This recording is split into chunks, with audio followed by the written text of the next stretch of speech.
through, it doesn't get the deadline specified, what is the action that you guys have? So they write a plan. They write a plan, they don't do that much to it. What are they, what's the stick? Okay, the ultimate stick, and the question was, I don't know if you heard of this, what are the consequences if they do not comply with the order? The public water supply law gives the department penalty authority. We can issue an order and assess up to $500 a day administrative penalty, or we can go to court and seek up to $10,000 per day penalty, but that has to be awarded by a judge. In instances where a maximum contaminant level is exceeded, we do not consider penalties because Butte doesn't have the ultimate control over the source of their water. If it was, say, the failure to monitor for the disinfection byproducts, they have control over that, and that might deserve a penalty. But they don't have control over the entire watershed, and it's not their fault, so to speak. When we issue orders, you can violate an order. If you violate an order, that's an additional violation. And in those instances, we would likely go to district court to enforce our order and seek penalties for violating the order. But in most of these situations, that is not necessary.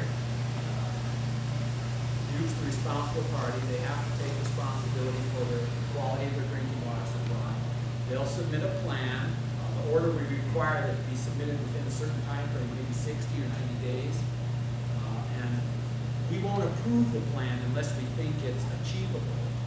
And then, after the plan is finalized, we'll take certain dates, such as when are they going to be in compliance, and incorporate that into the order as an enforceable part of the order.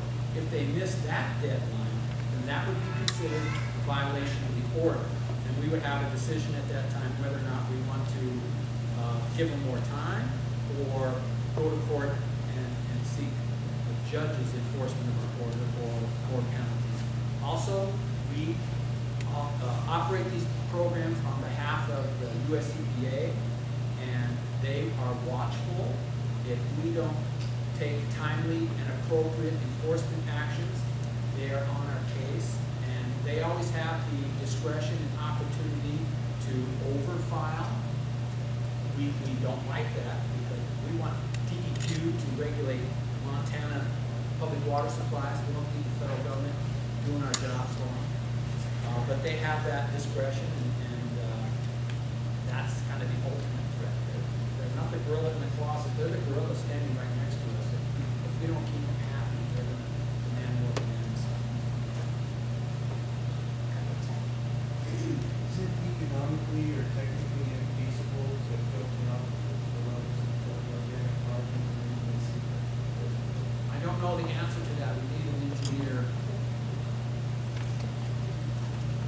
But my understanding is, and the experts in the program, if you comply with the surface water filtration rule, you're going to filter out the total organic carbon, which will then minimize the formation of the disinfection byproducts after you add chlorine. So the filtration plant is designed to filter total organic carbon and lots of other stuff. Yeah, a well-operated conventional filtration treatment plant operating in enhanced coagulation should be able to remove the organics in the water so that you have less available to react. How much does it cost to build such a plant? I'm an engineer, so I couldn't tell you that. It's costly. It's very costly. Who knows for 10 years? Well, The way it goes. the waiver's been in effect for a long time. They found out in August or September of 2010 that the filtration status was rescinded due to that DEQ violation. When I read that statement about what disinfection byproducts